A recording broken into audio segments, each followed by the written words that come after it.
Okay, guys, so tonight we're focusing on our NSS, we're focusing on the part. Hopefully a couple more people will join, but you guys are free to ask me any questions whatsoever. I'm just going to go through the part step by step, make sure you guys understand how it's working for media studies specifically, and just so you know what is expected. Obviously that this is this module specific, so even if you're doing Journ or one of the others, even though it is a part and a POE, how it works for media studies is different to some of the other modules. All right, so if you zoom in your side, I've zoomed in my side so you can just see the words a bit better, so it's not so itty bitty tiny. All right, so I'm going to go through to, okay, so just to start, before I get into the part itself, with regards to referencing, now this referencing rubric, I know that this isn't new to you guys, being that this is not your first year of studies, but it's still important for me to just discuss this, and that is the fact that I've got the discretion to -5 or 10% on your part submission. So if I feel that you have got really poor referencing, or that your content is not paraphrased correctly or what have you, then I've got that up to -10% to deduct. You'll see it will, I'll either put at the top -5, -10 for poor, I'll say poor ref. It's not an in between, it's 5 or 10. And when you're doing your referencing, please just make sure that you follow the module outline, which has got the referencing for your textbook. And just to make sure that throughout you are using correct in-text referencing, I'm just copying and pasting into the chat here. So that is the correct formatting in terms of your full reference that goes into your reference list. Please just remember though, there are quite a few different reprints. So this is a 2017 one. There's also a 2019 or 2018 and a 2020. As long as you tell me which edition you personally have that you are using, that is fine. So don't freak out if you see that this has got a 2017 but yours is 2019 in the textbook. Don't stress. It's just about making sure you follow whichever one you have. All right, so I'm very well aware of all the different print runs. And then in terms of your in-text referencing, please guys, you cannot just in-text reference at the end of a paragraph. Please make sure that you reference throughout. I know that you might be using free multiple times within that paragraph, but you've got to reference every time you are pulling something from free. If you reference at the end of a paragraph, what you're telling me is that that entire paragraph is paraphrased from one source. So basically the whole thing is paraphrased from free. And that's not okay, because you've got to bring in other sources, you've got to bring in your analysis. And what you're saying is that full paragraph has got nothing of your own discussion, analysis, or anything like that. And you don't want that, because then you get lower marks.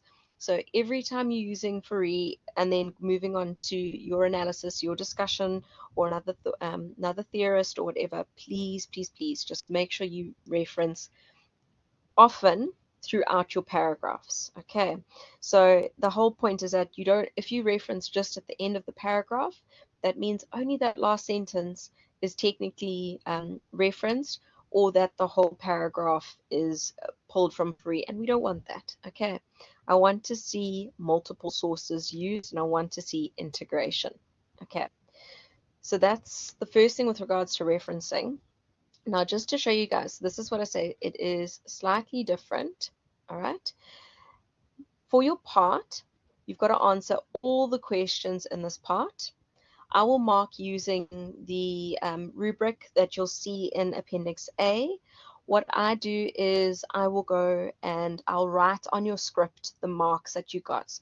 So if you see that for example, let's say if a question is out of 20 and it's 3 marks for intro, 3 marks for conclusion, 10 marks and for content, and 4 marks for structure, I will go and give your marks in that order. So I'll write there 2, 3, 8, 3.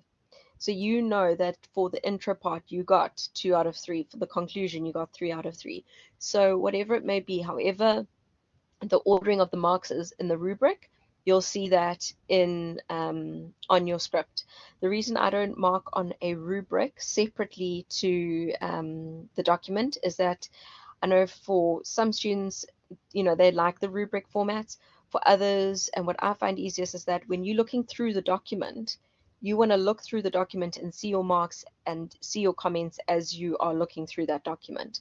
So it's easier to have that than to pull up the rubric and try, you know, look backwards and forwards. So that's just my particular style of marking. All right. It's that for each question, you've got to have a minimum of 3 sources. So that's your textbook and at least 2 others. Then it says the part questions are theory-based with practical application components and require students to apply the knowledge they learn in class, unlearn, and additional self-research on the web and the library to complete it. All right. Then the other thing is that it says the lecture will not mark beyond the maximum word count.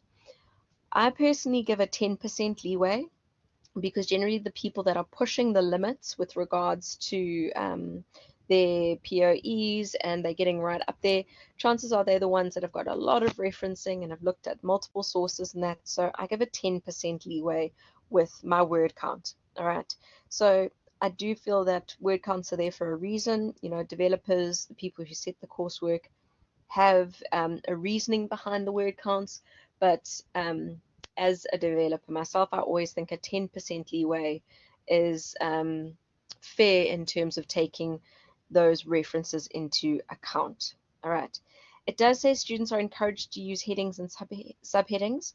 What I say to that is, if you're the type of person that subheadings help you to break down an assignment and help you, sorry guys, ooh, sorry, didn't mean to yawn. I would speak because I'm talking so much. I wasn't breathing, not because I'm actually tired. Sorry, I have a bad tendency to talk and not stop and not breathe. So if you're the type of person that likes subheadings and subheadings work for you, please by all means go ahead, use the subheadings. They are then there for a purpose and they're there to help you. If you are the type of person that does not like subheadings and for you they break up your flow in your writing, they make you feel like you don't have a proper structure, whatever the case may be, then please don't use subheadings. You really need to go with what suits you and your writing style. So while we are obviously doing work that there's set writing formatting and all that kind of thing, but in terms of the use of subheadings, I really do not mind if there are or there aren't subheadings. All right, because this is the general instructions that are given to all modules and all that kind of thing. So it works for some modules, but does not work for others. So please just don't feel like you have to use them if that is not what you like to use. Okay. Yeah, that's absolutely fine, Sasha, as long as you say, like, for example, question 1, question 2. That's all you need to have. All right, just so I can see the difference. All right, so from you 3, are there any questions with regards to those basic instructions that I have gone through with you guys? Any questions at all? Karen, Dominique? Okay, cool. All right, so let's have a look at question 1 specifically. All right, so this is for 30 marks. So what you're going to do is you select, I just want to get a line to draw under the keywords, because I always find that helps when people are looking over it. Okay, so you're going to select one, most important of all this, of the below commissions, and you are going to discuss to what extent the commission's recommendations, all right, let me pull it up again, have shaped and contributed to the SABC, all right, and the South African broadcasting landscape today. All right. So landscape today. All right. If at all they have. All right. So the idea here and how this one, how this particular question works is that you're going to be breaking the question up into multiple aspects. All right. So I'm just going to write over here. All right. Oh, that font size is way too big. Hold on. Let's drop it down. There we go. All right. So the first thing you're going to have is your intro. And in your intro, you need to have a general statement. And this goes for all academic essays. You have a general statement followed by a thesis statement. Okay. And what that means is that a general statement is the statement given to basically introduce the essay in a very general term. So during the apartheid era, the media had multiple commissions that were put in place to try and shape the way the SABC worked. Then that is followed by a thesis statement saying the following essay will, and then you just say what you're going to do. So this essay will, for example, discuss to what extent the Commission's recommendations shaped the SABC and media today. So I just realized I didn't underline discuss. So the idea here is that that general statement opens up the essay where the thesis statement tells me exactly what you're planning to do. If you do not have your thesis statement in your intro, I will say there, no intro. And even though I can see you've got the short little paragraph at the top and you are thinking that that is a representation of a paragraph, of an intro, I will state there no intro because no thesis statement is present. So that general statement followed by the thesis statement is critical for academic writing. Okay. Once you have done your intro, you're then going to have your body. All right. Now, obviously, this body is going to be made up of multiple paragraphs, but what you first need is context, if I could spell, context of your chosen commission. All right. So first if you choose the SHOSH commission, the Steyn commission or the Viljoen commission, you will first give me the context and the background, and you'll explain what the fundamental aspects are of that particular commission. All right. Once you have given that background, what you then can do is then speak to how the commission shaped the SABC, all right? Then you'd have another paragraph speaking to the influence of the COM on essay broadcasting today. So that is where you'd see we have our three clear areas. The first being the context, then looking at it in terms of the SABC, and then looking at it in terms of South African broadcasting today. Does that make sense? I've got to stop. I've got to slow down so I can breathe. Okay. Any questions at all? For those that have already started working through this question, is there anything that might have come up while you're working through it? I'm not tired, actually. I've been away, so I'm actually refreshed. It's that I'm talking too fast. No questions at all, guys, or any clarity you need with regards to this question?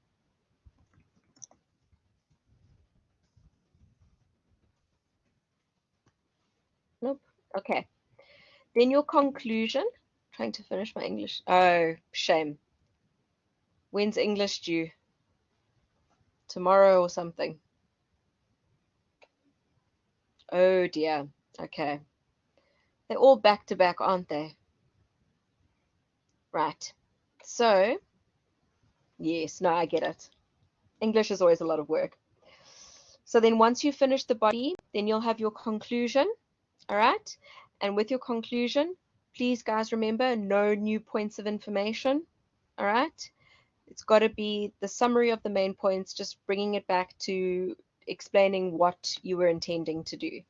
If you put new information into your conclusion, again, Sorry, so unprofessional of me yawning. Okay, taking deep breaths.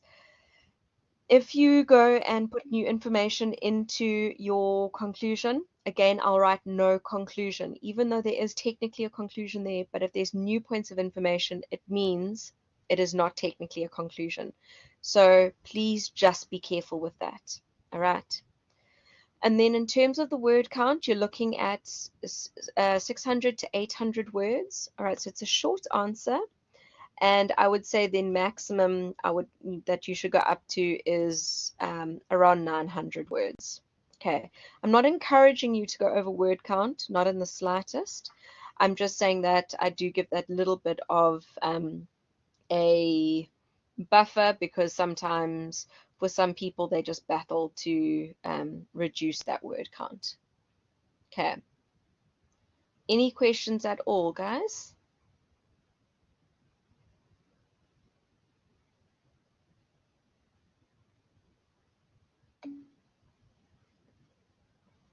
Okay.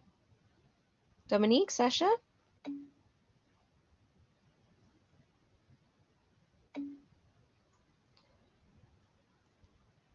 So Sasha, you've got to be careful. So how it works with academics is that we can only give you up to a certain amount of a certain amount of marks per intro, body, conclusion. So if you go and give me the context in the intro, I can't give you the body marks where the main marks are. So I could only, and technically shouldn't put all that in the intro, so then you wouldn't get a full marks on your intro. So rather shift some of your content into your body. Okay. That way you can get more marks. And I'm all for giving you guys the marks because that's what we want at the end of the day. We want to do well. All right. All right. Let's go and have a look at exactly. Let's look at question 2. Okay. So again for 30 marks. Yeah, Karen, I would say 150. Yeah, I would even say 80 to 100 words each. So up to 200 words total. Because you've only got 800 words. So don't go overboard. Simple and to the point in this instance. Okay. All right. Welcome to the NSS, Cameron. Nice of you to have joined us. Right. Let's have a look at question 2. All right, so you guys are going to read this article about death toll climbs to 37 in Boksburg tanker explosion. No, please don't worry, it's not a problem at all. So you guys are going to go read this on your own. It's basically just about the incident that happened, and then what we're going to do for this particular question. So I'm just going to zoom in my side so I can get the words up. All right. So it says, using the article above, write an essay in which you discuss the concepts of mass communication. So again, you've got 600 to 800 words. So again, don't aim to go above 900 words. All right.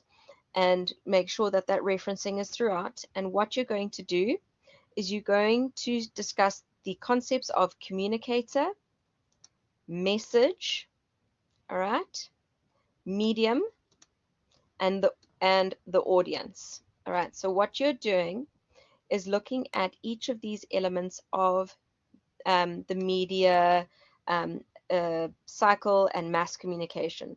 So in this instance, who do you guys think would be the communicator? What do you guys think? Yeah, News 24. All right. So obviously you can't just say the communicator is News 24. You first need to again give context to what a communicator is, and what a communicator is trying to achieve, and then you would look at who News 24 are in terms of being mass media communicators. Yes, so theory application. All right. for media studies, it's all about theory and application, because it's all well and good you knowing the theory, but we want to know that you actually can show us how it fits into the real world. All right. So then you're going to speak about the message. What do you guys think the message is here? So your message is the story that they're trying to tell. So what is the message?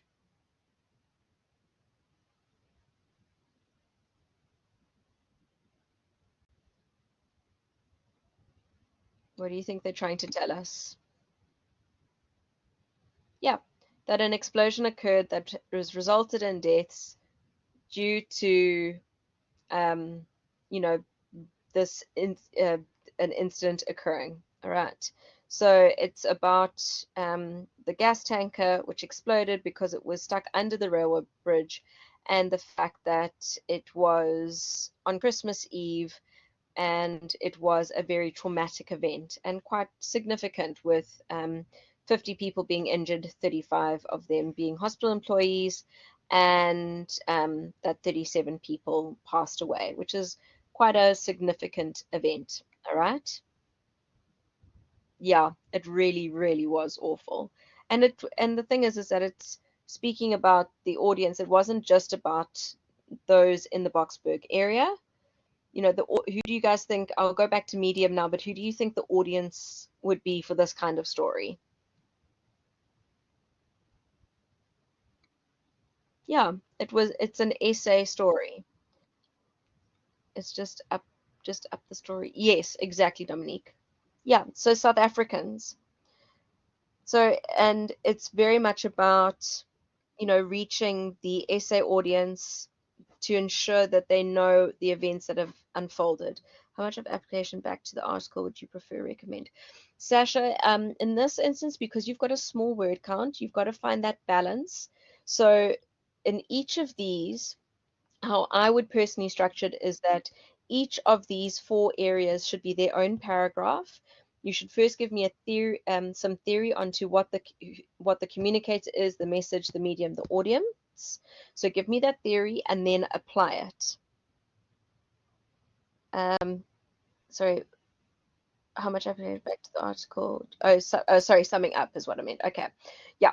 So just when explaining the message, summing up. Yes, the story as a whole. Yes, exactly, Dominique. Sorry, now I was muddling up your and Sasha's comments. So each being their own paragraph, each having a small amount of theory followed by that application, and then the medium. How was this information shared with the SA public in terms of News 24 specifically?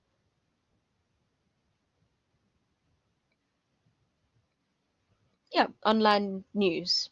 Okay, so the medium is online publication. News 24 is a digital medium. Okay, so it's just about, showing that you have read the article, looked at where it's from, and what's going on.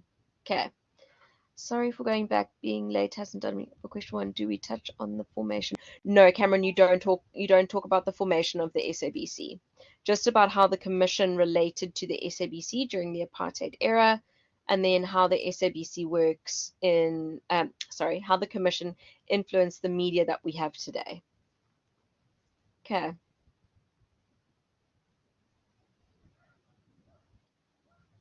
cool. All right. So, and then it says here, provide examples from the article to discuss the concepts above. So that's what's important is to make sure that you just speak to all four of these points, um, and to make sure that you give me just enough detail so that I can see that you understand these four concepts in regards to the article. All right. So before I go on to the last question, any questions with regards to question two? It's very short, sweet, simple, to the point. And just use that same intro, body, conclusion formatting from question one.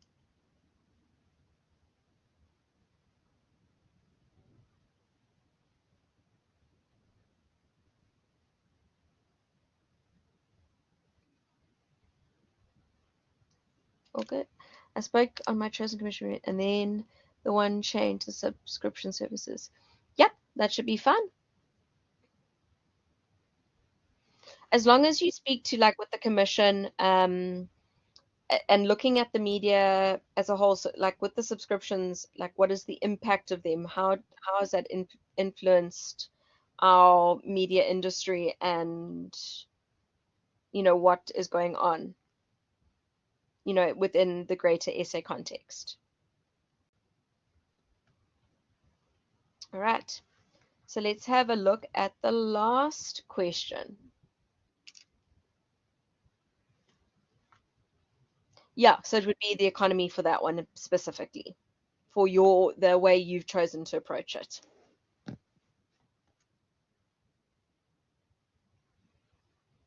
Okay. So what I didn't check is if this link is still working. Pleasure, that is what I'm here for. Help you guys as much as possible. All right. So I've just realized I must just check if this Parliament because I've just realized the link last year was not happy. So that is working. Okay, perfect.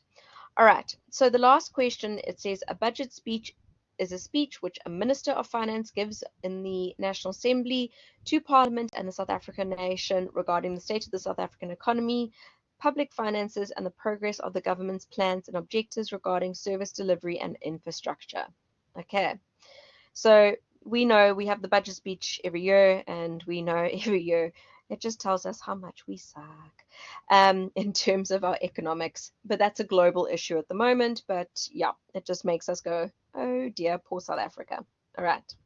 So before I just look at the question itself, I just want you guys to know in the OneDrive, you'll also see I have put a document, a PDF, on the post-budget speech analysis from PricewaterhouseCoopers. And my students last year just found it so useful because it just gave all the like breakdowns and the analysis and looking at the budget speech. But now this is what's important with all this. And what is important with it is that it's not just about I don't want you to give me the nitty-gritties of the budget speech. Okay, it's not about the economic and the South African current crisis and all that, but it's about why South Africa needs to know this information. Okay, so just please, that if you use that PricewaterhouseCoopers thing, please just make sure you use it in the correct manner. All right, again, also with the budget speech, you're not doing an analysis of the budget speech. Your focus is on media with regards to the budget speech. So it says, using the above extract as a starting point, write a 1,000-word essay in which you explain the functions of the media. So functions of the media in relation to the above event. All right. So it says select any one of the normative theories, so just one, please, of the normative theories of mass media, and discuss it using the above statement. Your essay should include a concise introduction and conclusion. Ensure to do some research on the budget speech, its history, and its purpose. All right. So for this question in particular, the media has three functions. I'm going to just write them here. It is to educate, it is to inform, and it is to entertain. Those are the three fundamentals of what the media is there to do. So that is the function of the media. So in this instance, the budget speech falls into two categories: educate and inform. So this budget speech and the analysis of the budget speech as it goes out to society, the media has a very important role of educating the South African people in terms of what happened in that speech, but through and educating and informing do have quite interchangeable roles, but it's education through information, through informing the South African people of what was said during the budget speech. So it's about how the media takes the information from the budget speech and then presents that to the audience. So it's that they go and take that knowledge. They have journalists that have got economics backgrounds and all that kind of thing. They break it down so that we as society can look at the information and not freak out. So they are educating us and informing us post budget, post the budget speech being announced. All right. Then, when you are looking at the normative theories, just choose one. All right. If I was you guys, I would choose one of the simpler ones, such as technological determinism, or like I wouldn't go into, I would do that, or I wouldn't do like Afrocentrism or one of those more difficult ones.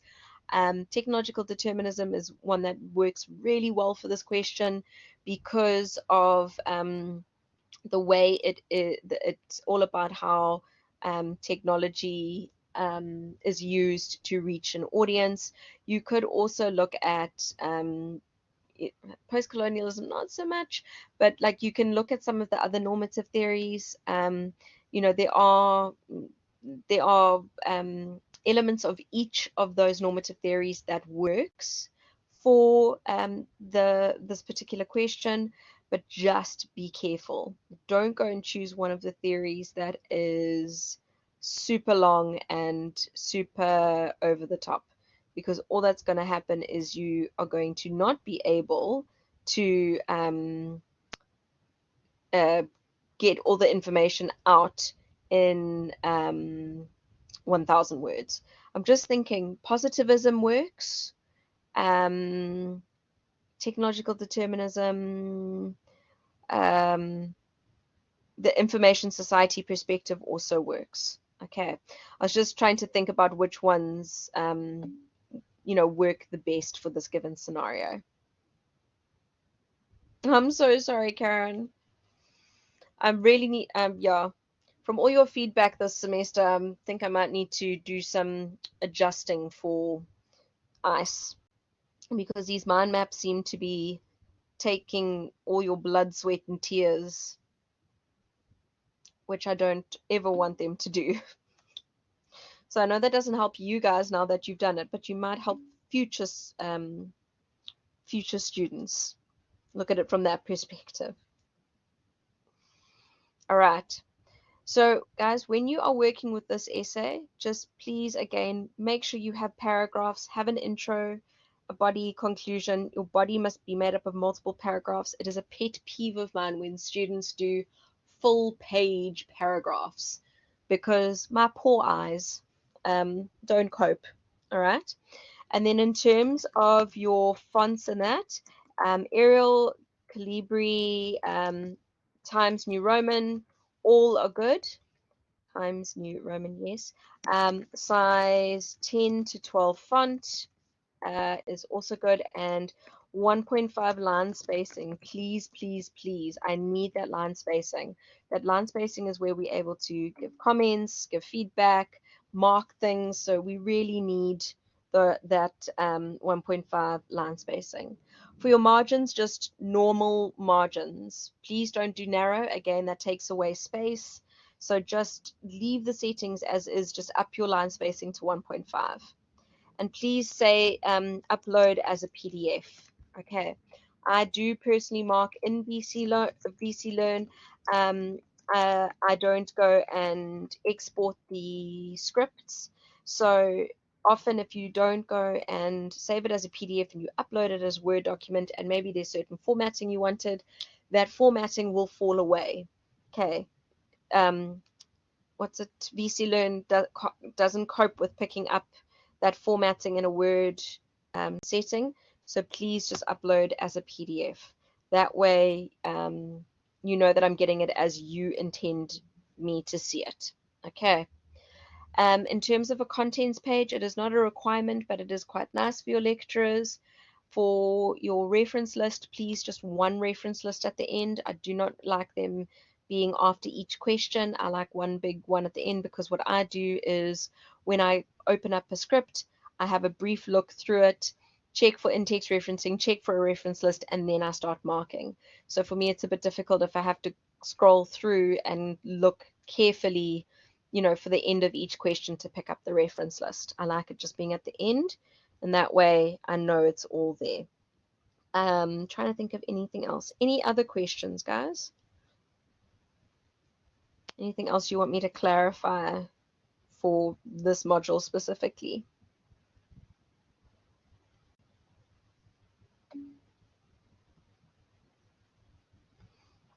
Okay. Anyone else?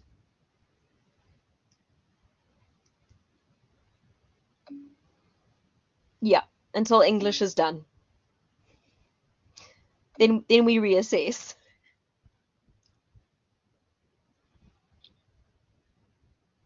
All right. Well, when you guys have got questions, I'm so glad, Karen. When you guys have got questions and you're working through it, please just send me a WhatsApp and I will clarify with everything. Yeah, Sasha, but just remember when you're talking about the normative theory, you choose one, but you're relating it to the budget speech. Okay, so that's just important. Yeah, so the theory is explaining the normative theory, explaining the function of the media, and then the application is to the budget speech. Karen, I feel like that was a Freudian slip. Let me finish English. I quite enjoyed it. Reflective of your inner turmoil at the moment working through English. Okay. All right, guys. Well, thank you for joining me tonight. I know you stressed out with all your other assessments, and I'll chat to you if and when you need help with anything. All right. Just one at a time. Just one at a time, and then you'll get through it all.